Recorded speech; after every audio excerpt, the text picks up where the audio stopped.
Hi guys, I am राजन पांडे और आप देख रहे हैं शेक्सपियर क्लासेस को, जो कि बिहार में आईएससी के लिए अच्छे कोचिंग संस्थानों में से एक है। और इसका प्रमाण है हमारा हर साल का बेहतर से बेहतर रिजल्ट। जैसे आप इस साल का इंटरमीडिएट का रिजल्ट देखें तो हमारे साथ जो यहाँ पे फोटो में है, जिनको मैं मिठाई खिला रहा हूँ, ये है धीरज कुमार। इन्होंने बिहार इंटरमीडिएट रिजल्ट 2020 में 9वें स्थान को हासिल किया। इनका कुल प्राप्तांक है 466 अंक और बिहार के टॉप 10 पे ये 9वें स्थान पे काबिज हैं। इनके साथ साथ सैकड़ों विद्यार्थियों ने अच्छे मार्क्स लाकर बिहार का तथा कोचिंग का नाम रोशन किया। ये मेरे साथ जो फोटो में दिख रहे हैं, ये है मंटू कुमार और ये 2019 में 446 अंक लाकर हमारे कोचिंग और क्षेत्र का नाम रोशन किया और ये जिला टॉपर थे। इस तरीके से इनके पहले विवेक कुमार सिंह, वो भी जिला टॉपर थे। हमने हर साल बेहतर से बेहतर रिजल्ट दिया है।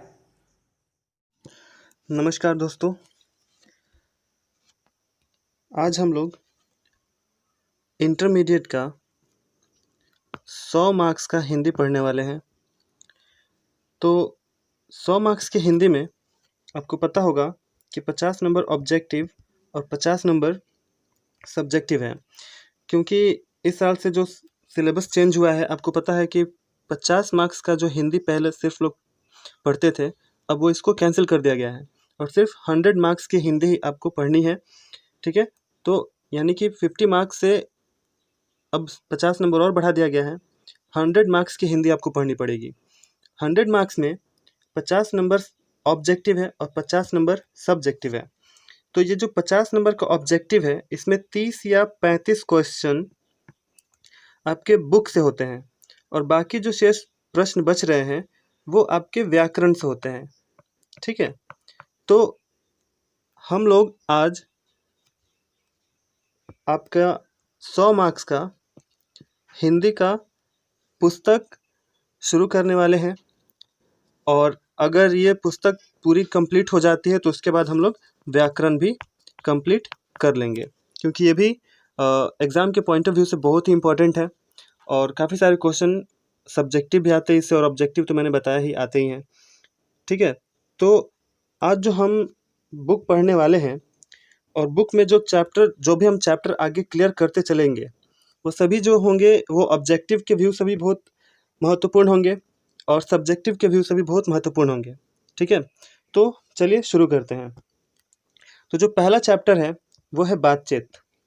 लेखक है बालकृष्ण भट्ट और यह है इनका पिक। तो बातचीत में ये जो चैप्टर है, बालकृष्ण भट्ट के द्वारा जो चैप्टर लिखा गया है, इसमें कोई ये तरीका नहीं बताया गया है कि बातचीत आपको कैसे करने हैं, बड़े से बात कैसे करना है, छोटे से बात कैसे करना है। इसमें ये बात नहीं बताई गई है। इसमें सिर्फ बातचीत के बारे में बताया गया है कि बातचीत होता क्या है और कहीं कहीं कुछ बातचीत के बारे में बताया गया है कि कुछ अंतर भी बताई गई है कि स्पीच किसे कहते हैं। ठीक है, स्पीच से इसका अंतर, इसका तुलना किया गया है। ठीक है, तो चलिए शुरू करते हैं आगे। इनके बारे में कुछ जानते हैं, बालकृष्ण भट्ट के बारे में।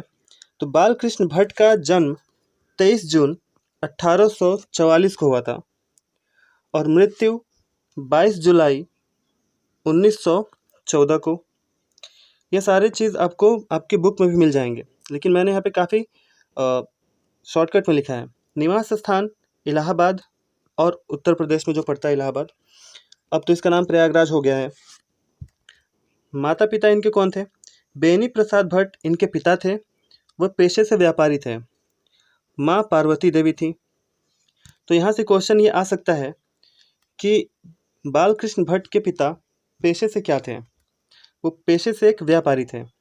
ठीक है, और जब इनके पिता की मृत्यु हो गई थी, बालकृष्ण भट्ट के पिता की मृत्यु हुई थी, तो ये कुछ समय के लिए अपने पारिवारिक व्यापार को भी बालकृष्ण भट्ट ने संभाला था। लेकिन ये अपना लेखन कला छोड़े नहीं और आगे चल के इनकी जो मेन वृत्ति थी वो लेखक ही बने, व्यापारी नहीं बने। बालकृष्ण भट्ट आगे चलकर लेखक ही बने, ठीक है। और ये किस युग के रचनाकार हैं? तो आधुनिक काल के भारतेंदु युग के रचनाकार है। ये एग्जाम में कई बार पूछा गया है। या फिर अगर आप 10वीं कक्षा का परीक्षा दिए हैं तो आपको पता होगा कि जो रसखान थे, घनानंद थे, इनके बारे में भी पूछा जाता था कि वो किस युग के कवि हैं। वैसे ही इनके साथ भी पूछा जाता है कि किस युग के रचनाकार थे। तो आधुनिक काल के भारतेंदु युग के रचनाकार थे और इनकी जो मेन वृत्ति थी वो थे लेखक थे ये, ठीक है। ये व्यापारी नहीं थे, इनके पिता व्यापारी थे लेकिन ये व्यापारी नहीं बने, ये लेखक ही बने। और लेखक में भी गद्यकार, ठीक है, ये गद्य लिखा करते थे। अब इसका मतलब क्या हुआ, देखो, एक होते हैं गद्यकार और एक होते हैं कवि। जैसे कि नाम से ही सिद्ध होता है, कवि सिर्फ कविताएं लिखा करते हैं, लेकिन गद्यकार जो होते हैं ये कहानी भी लिखते हैं, आलोचना भी लिखते हैं, निबंध भी लिखते हैं, ठीक है, ये लिखा करते हैं लोग, तो इसलिए गद्यकार थे, ठीक है। अब देखिए इनकी रचनाओं के बारे में। इनकी रचनाएं जो हैं, उपन्यास भी इन्होंने लिखा है, नाटक भी लिखा है, प्रहसन भी लिखा है, निबंध भी लिखा है, और ये पूरा यहाँ पे डिटेल दिया गया है। उपन्यास क्या कौन कौन सी इन्होंने उपन्यास लिखी है, नाटक कौन कौन से लिखे हैं, प्रहसन क्या क्या, निबंध कितने लिखी गई हैं। निबंध से क्वेश्चन आया है कि कितने निबंध बालकृष्ण भट्ट ने लिखी हैं, तो 1000 के आसपास। और इनके जो 1000 निबंध हैं वो भट्ट निबंध माला के 2 खंडों में प्रकाशित किया गया है ना, 2 खंडों में बांट के इनके 1000 निबंधों को प्रकाशित किया गया है। तो यहाँ से क्वेश्चन आते हैं एग्जाम में, बहुत सारे क्वेश्चन यहाँ से एग्जाम में आते हैं, बहुत इंपॉर्टेंट है ये। तो आप भी कोशिश करिए कि याद कर ले, आपके पुस्तक में भी ये है और इसका नोट्स आप लिख भी सकते हैं कॉपी पे, ठीक है। तो एक और चीज़ यहाँ पे है, 1886 में लाला श्रीनिवास दास एक एक कहानीकार थे। इनकी एक रचना थी संयोगिता स्वयंवर, ठीक है, संयोगिता स्वयंवर। इसकी आलोचना बालकृष्ण भट्ट ने की थी, तो ये एग्जाम में पूछा जाता है, ठीक है। नेक्स्ट चलते हैं सारांश की तरफ। अब इसका सारांश क्या है, बातचीत का सारांश क्या है? देखो, जैसा कि मैंने आपको शुरुआत में बताया, इसमें बातचीत के तरीके नहीं बताए गए हैं बल्कि सिर्फ बातचीत के बारे में बताया गया है, ठीक है। तो बातचीत के बारे में बताते हुए बालकृष्ण भट्ट कहते हैं कि जो बातचीत है ना, वो एक वरदान है, ईश्वर के द्वारा दिया गया एक वरदान है। अगर वाक शक्ति नहीं होती, मतलब बोलने की शक्ति नहीं होती, तो यह संसार गूंगा हो जाता, ठीक है। क्यों? क्योंकि बोलकर ही मनुष्य जो है अपना सुख दुख व्यक्त करता है। आता है समझ में?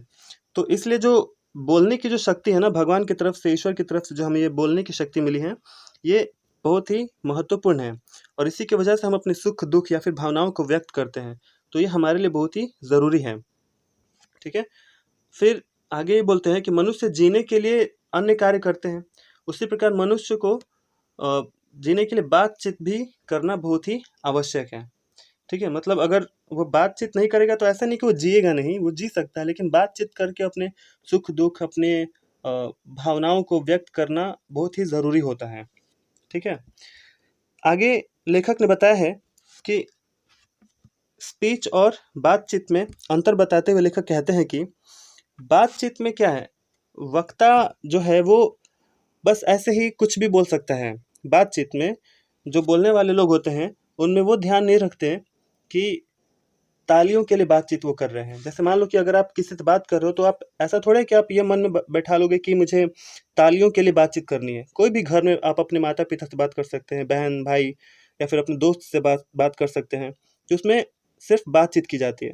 लेकिन जब स्पीच बोली जाती है तो ये लोगों में जोश भरने के लिए, है ना, श्रोता में जोश भरने के लिए स्पीच दी जाती है, भाषण दी जाती है, ठीक है। तो ये अंतर उन्होंने बताया। आगे एक रॉबिन्सन क्रूसो नाम करके व्यक्ति थे, 16 वर्ष तक वो जंगल में बिताए थे और जंगल में कोई भी व्यक्ति नहीं था, उनको सिर्फ कुत्ते बिल्लियों की ही आवाज़ सुनाई देती थी। लेकिन जब उन्होंने फ्राइडे की आवाज़ सुनी तो काफ़ी आनंद विभोर हो गए। बेन जॉनसन कहते हैं, ये बहुत ही इंपॉर्टेंट नाम है, आप इसको याद रखेंगे। बेन जॉनसन कहते हैं कि बोलने से ही मनुष्य रूप का साक्षात्कार होता है, जो सर्वथा क्या है, उचित है, ठीक है। अगर मनुष्य बोलेगा नहीं तो पता कैसे चलेगा कि मनुष्य किस प्रकार का व्यक्ति है। जैसे अगर आप किसी व्यक्ति से बात कर रहे हैं तो उससे बात करने से ही पता चलता है कि वो किस प्रकार का व्यक्ति है, अच्छा है, बुरा है। कुछ दिखावटी लोग भी होते हैं, कुछ ज़्यादा बोलने वाले लोग होते हैं, कुछ कम बोलने वाले लोग होते हैं। ठीक है, तो मनुष्य का साक्षात्कार जो होता है उसके बोलने से ही होता है। तो यहाँ से एक प्रश्न पूछा जाता है, ये लाइन दे दिया जाएगा और कहा जाएगा कि बताइए किसने बोला है, तो आप बताइएगा बेन जॉनसन। ठीक है, एडिसन नाम तो आप लोग जानते ही होंगे। एडिसन ने क्या कहा, एडिसन कहते हैं कि असल बातचीत तो सिर्फ दो व्यक्तियों के बीच ही होती है। मतलब दो व्यक्ति जब मिलते हैं तो अच्छी बातचीत होती है और वही अच्छी बात करते हैं, लेकिन जैसे ही उसमें तीसरे की उपस्थिति होती है बातचीत की धारा बदल जाती है, कुछ दूसरी टॉपिक पे बात हो जाती है। ठीक है, और चौथा आ जाए तो बात तो सिर्फ बस फॉर्मेलिटी ही रह जाती है, औपचारिकता ही रह जाती है। तो इसी वजह से एडिसन कहते हैं कि असल बातचीत तो सिर्फ दो व्यक्तियों के बीच ही होती है।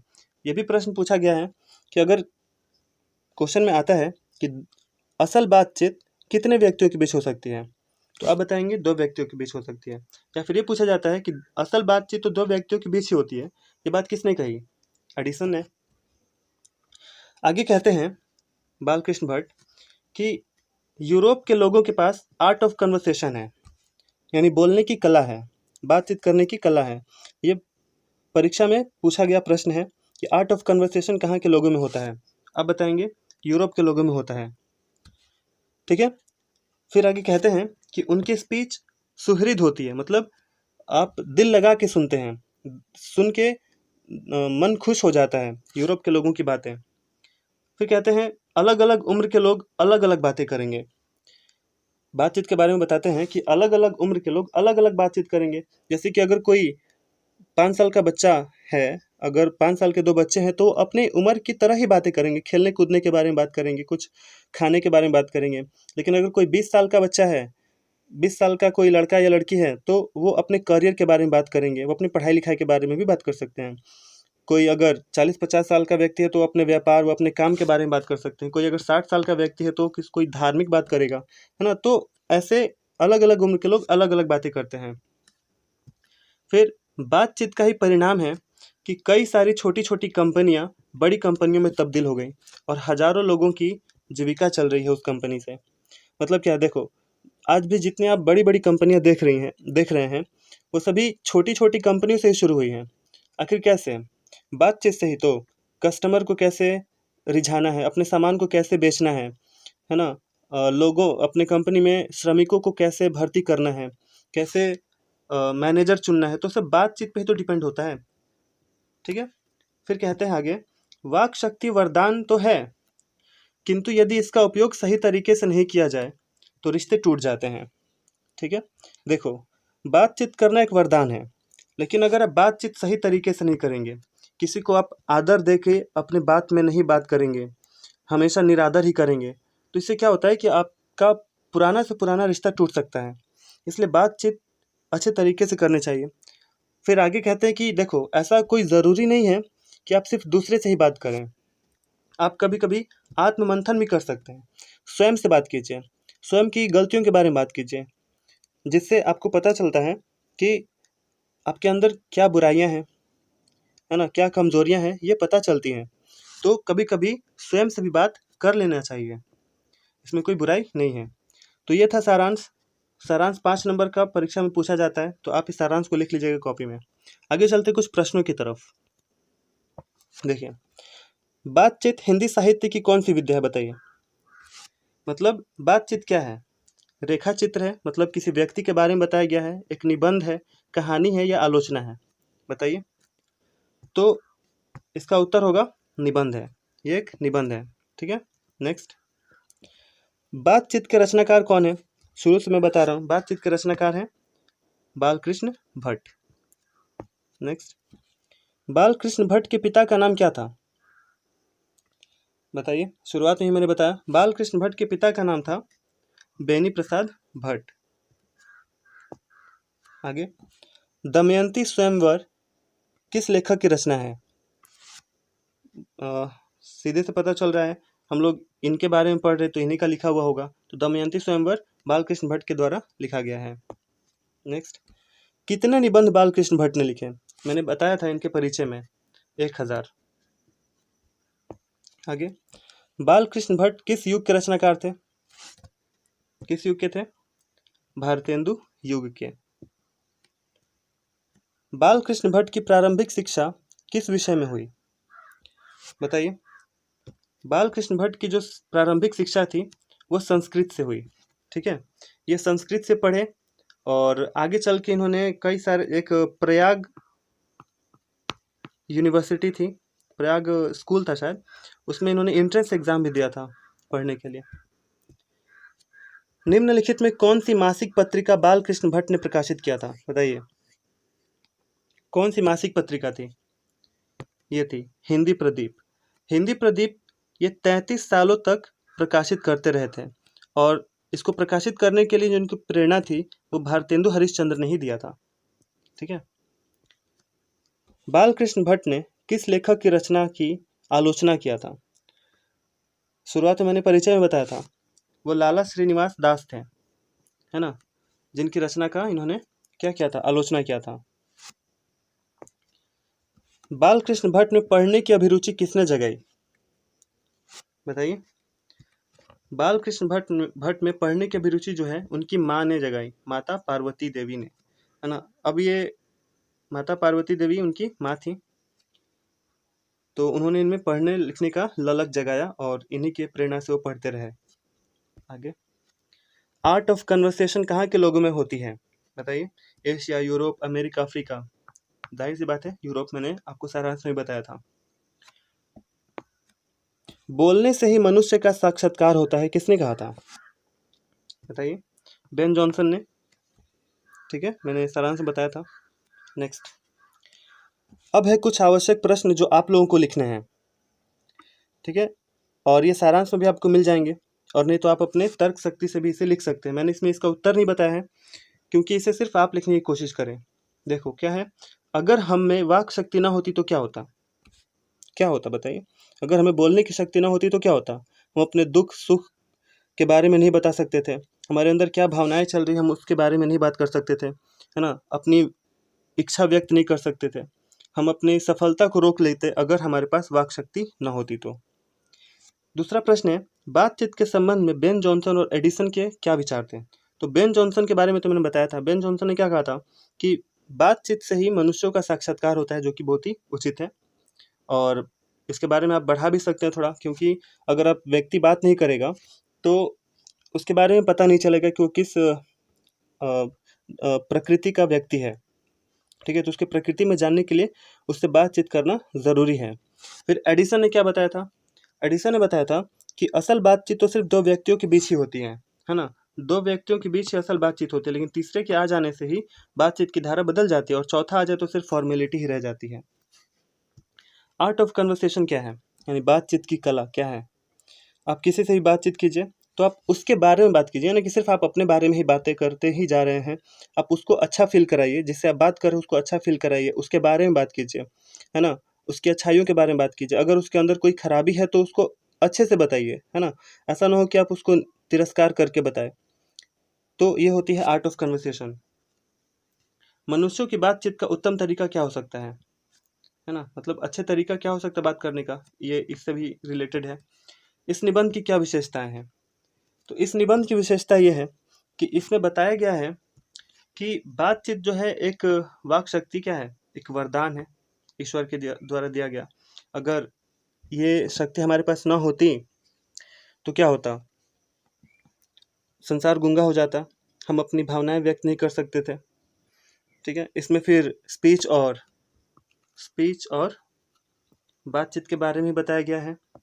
ठीक है, और ये बताया गया है कि हम आत्ममंथन भी कर सकते हैं। ऐसा नहीं है कि सिर्फ 2 व्यक्ति, 3 व्यक्ति, 4 व्यक्ति ही मिलकर बातचीत किया करें।